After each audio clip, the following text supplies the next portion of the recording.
We'll be using pastels to make a Christmas tree. Warm colors on one side, cool colors on the other. First, find the center of your paper using a ruler. Leave a little bit of space at the top for a star. Then you can draw triangles to make the outline of your tree, but I'm just doing a simple outline on each side so you can see the shape. Do a little bit at a time and don't completely color in the tree. Let the black construction paper show through to add depth and contrast. After you add the white star, go ahead and add a ribbon. Once the ribbon is to your liking, you can add some Christmas ornaments. I'm gonna say that the light source is coming from the upper right hand side, so keep that in mind for your highlights and your shadows.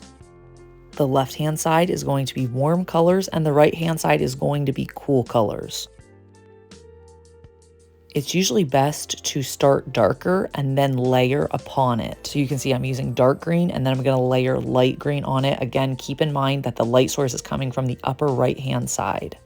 On the Christmas ornaments, I'm using a dark blue on the side that's shaded, and then a light blue, and then I'll even add a white to add highlight. Again, make sure that you keep some of that black construction paper shining through, just adding more interest by adding blue.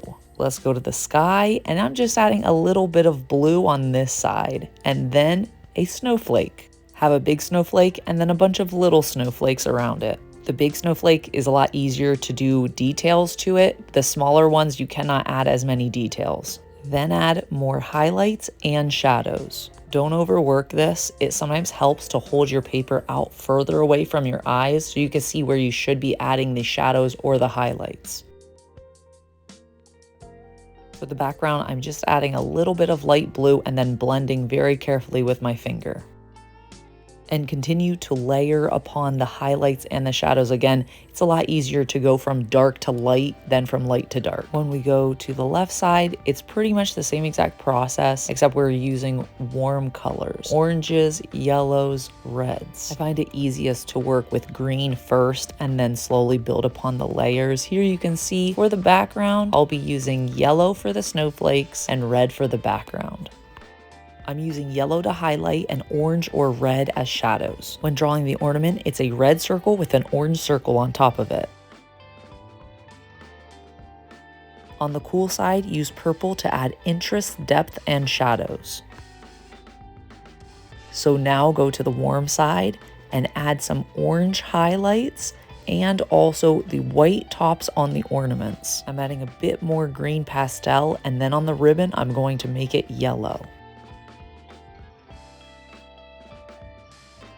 It needs more red on the background. It's a fine line between doing too much and too little.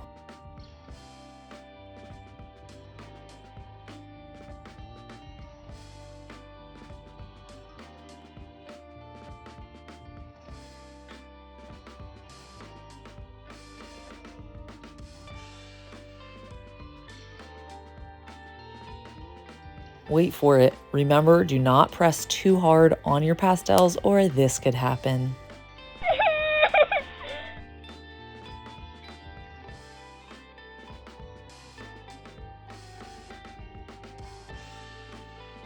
I added more interest to the red side by making little circles. This is pretty much the final step. We're going to add shadows and then we'll be adding highlights.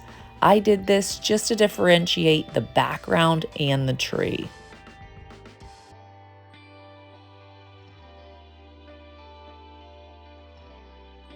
Using a pastel on top of a different color will tend to get your pastel a little bit dirty. So if you need to, you can always clean off your pastels very carefully. You do not want to do this often. For the white, you'll just wipe it gently on a paper towel until it's perfectly clean. Great work. Now go wash your hands and clean your desk until it wipes clean with no signs of pastel. Now go ahead and admire your beautiful creation.